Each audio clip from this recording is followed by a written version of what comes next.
What's good, everybody? This is AJ Flame, and welcome to the bonfire. Today, I have a very, very special deck list for you guys, and it is my Tearlaments list, the day one list.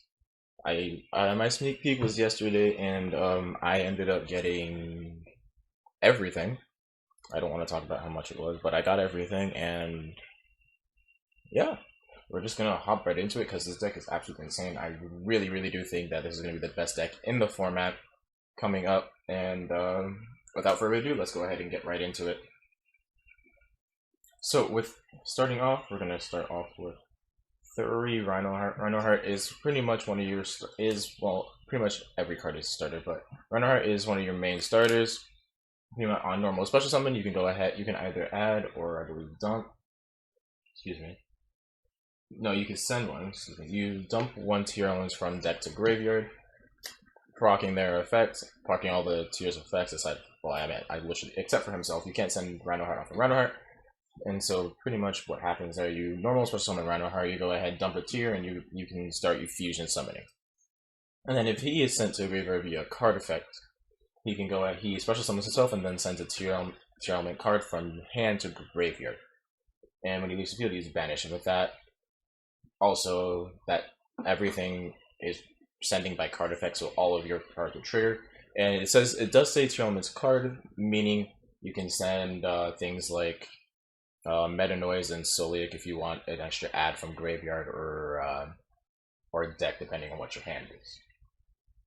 Next, we have Tearlaments Siren. Shiren? I'm not sure. Pronunciation is weird, but pretty much what Shiren does is that she goes ahead. You can activate her effect in hand, special summon her, and then discard a monster. We'll send a monster from hand to graveyard, and then you go ahead and mill the top 3 cards of your deck. And then she also has that secondary effect where if she's sent to the graveyard via card effect, so you can go ahead and fusion by placing itself and the other fusion materials on the bottom of the deck. And so basically with her, she's really great to have her extension as well. And most of the time you are using, if you have her in hand, you're usually using first effect, special summoning, and then you use her effects later to fuse. Keep in mind that all of these Tearlaments are each effect once per turn, so you can activate both effects in the same turn.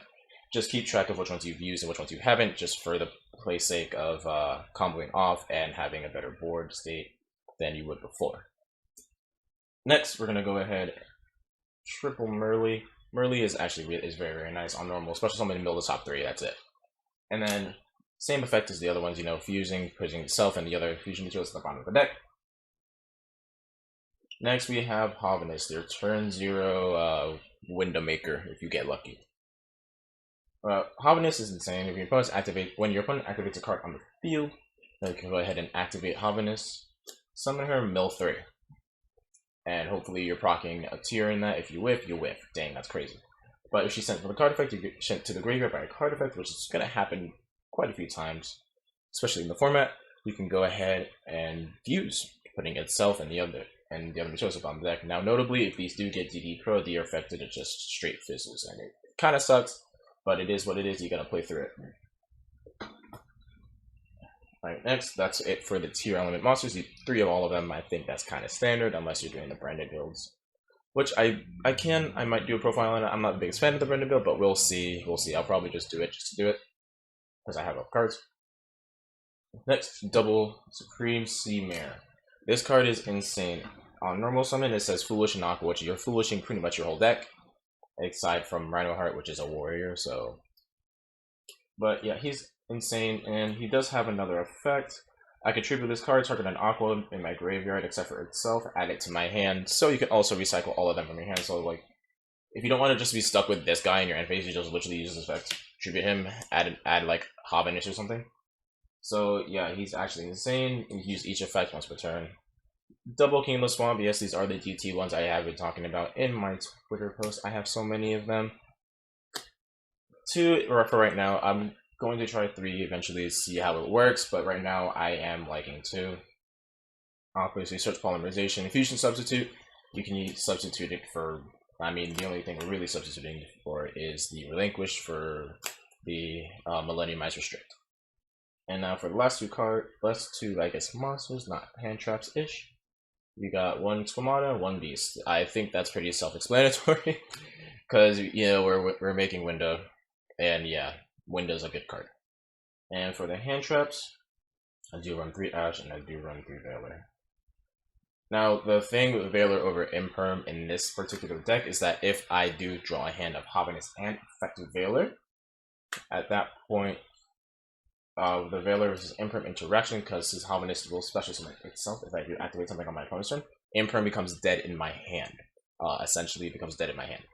Because with Hobbiness, you do have to activate Hobbiness at Chain Link 2, I believe, since it is when, and it can be chain blocked if I am correct. I'm not sure. I have to play more and more and more so I can learn that down. But at this junction, at this point, I do believe that's how it works. But the same thing with like Ash and stuff like that. So that's just that reasoning behind the Ash and Imperm stuff. Now on to the spells. 3 Primitive Planet Perilino. This card is absolutely insane. For those of you who don't know, I will explain. On activation, this card searches a Tearlaments card from deck to hand, and then all Tearlaments and fusion monsters gain 500 attack as long as this card is on the board. As well as if cards are shuffled, well, I guess placed back, shuffled back into the deck, you go ahead and target one card, pop it on the field, and yes, this does still work, even though it's a translation error, it did. Konami cleared that whole thing out. The card still works how it's supposed to. Triple Dark Ruler, because Dark Ruler is insane in this format, I'm not going to lie to you. When I was testing yesterday with a few friends of mine, the Dark Ruler in the main is just absolutely insane. Double Polymerization. I wouldn't bump this up or bring it down anyway. It's insane. Poly, card effect, you know, the proc more effects, made Chimera, all the nice things. Run Rhoda. Run Foolish. Foolish is literally pretty much full combo. I'm not gonna lie to you. Or extension. I'm not gonna lie to you. Like if I had a handful of Tears and then Foolish, I would literally Foolish the Squamata and Foolish Beast, so I could just set things up. I'm not gonna lie to you, it's pretty insane. 1 instant fusion to either bring out Kit Kalos or Millennium Master Strict. 1 terraforming for obvious reasons, and then 1 Called by the Grave because Called by is Called by and it's insane. And now for the trap cards, we got, oh gosh, I am dropping cards. Hello. We have double Meta Noise. Now for those who don't know what okay, this deck is highly ashable, I'm not gonna lie to you. You can pretty much ash almost pretty much every effect in this deck, except for the fusion ones. The first effects, yeah, you can ash those because, you know, you're sending cards from the deck to grave. But,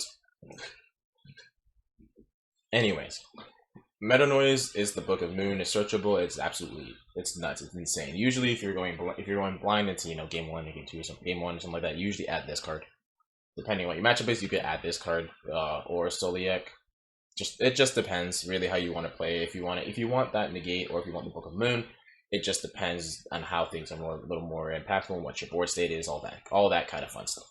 So pretty much what this does, if you control a tier element or if it's a Starfire, so you go ahead and activate this card, target a card monster on your opponent's side of the field, flip the face down, and then send a tier element monster from deck to graveyard. So you're booking your opponent as well as plussing off of making it of another fusion summon, which is absolutely insane.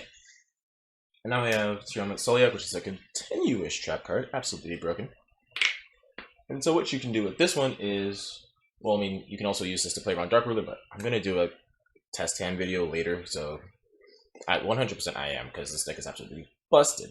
But yeah, what Sulliek does, you can go ahead and activate this, target a monster on your opponent's side of the field.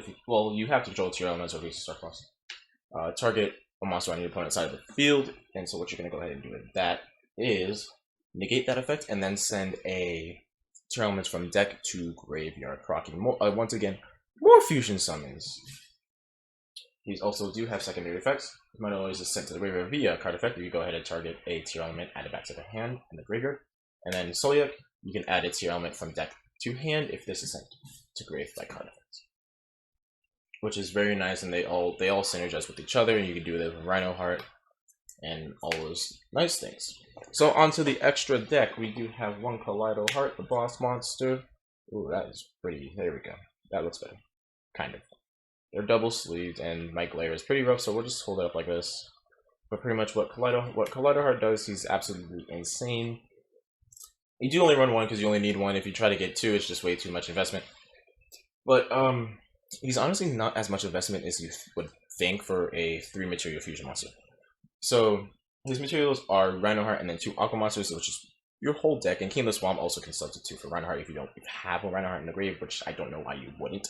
Hand or grave. So basically, pretty much what happens when he is either when he is summoned or if a Aqua Monster is sent from deck to graveyard, you can go ahead and target 1 card on your opponent's side of the field, shuffle that into the deck.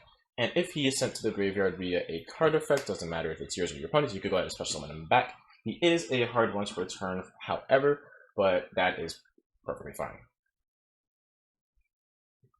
And you can only use each effect once per turn. He is a hard once per turn. We got double Kit Kalos right here.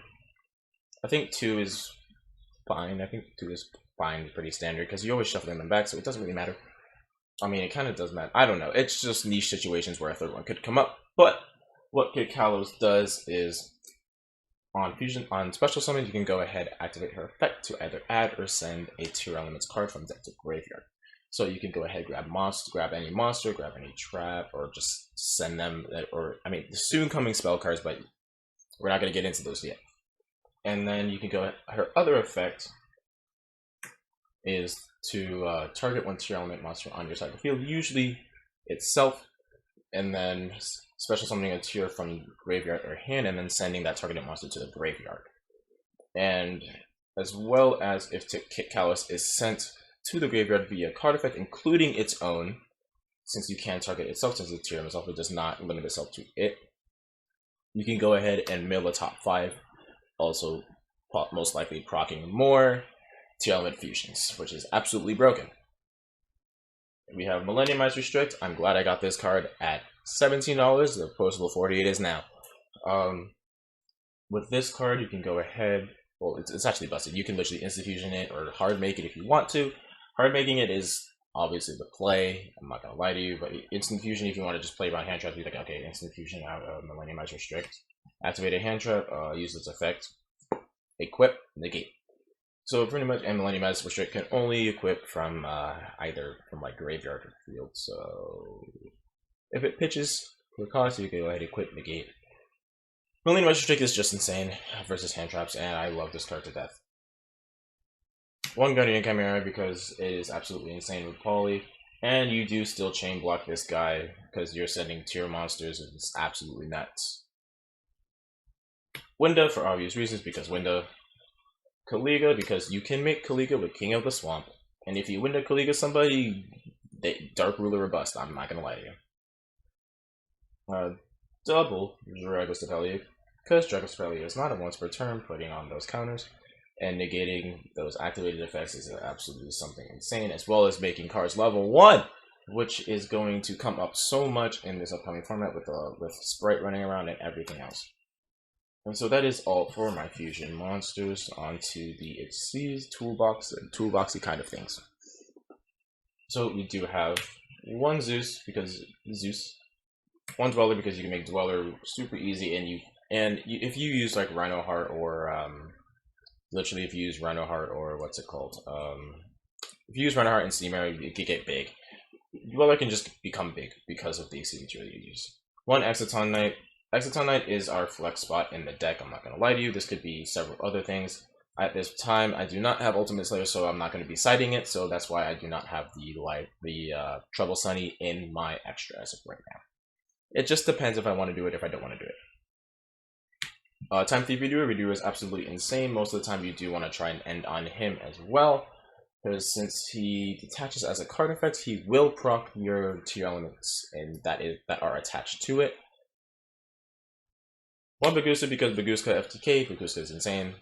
If you need plan B, go ahead and go Baguska. And then 1 Dark the Dark Charmer, because he's insane, and if you have extra cards on the field that you don't want to be on there, you want them in the graveyard, you could go ahead and link these off, or your opponent has some kind of threat in the graveyard, like a shooter or something. I literally did this playlist when I was testing a sword, so I went, okay, yeah, link it to Dark, summon Dark Effect, then I took Vashuda, because I'm like, I don't want to deal with that next turn, and I OTK'd, and it was insane. This deck is nutty.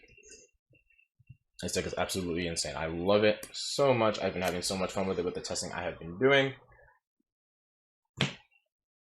And this is the tier list that I am going to be using as of right now. My side deck is not complete, but I will go ahead and I can go ahead and give you guys an in-depth profile of that as well. attached to this video, most likely with the test hand video, I'm going to be doing a test hand video. This deck, I love this deck. It feels like I am literally just doing BA plays all over again, but I love it. And thank you guys who stuck around for this profile. Go ahead, like, comment, and subscribe. Go ahead, tell me things that you would change in this profile. You like the profile, share it around. I genuinely think this is going to be the best deck of the format. Sorry, Sprite players. I know you love your level 2s, but this is the best deck of the format, 100% guarantee. I believe that. So, without further ado, I will see you guys on the next one.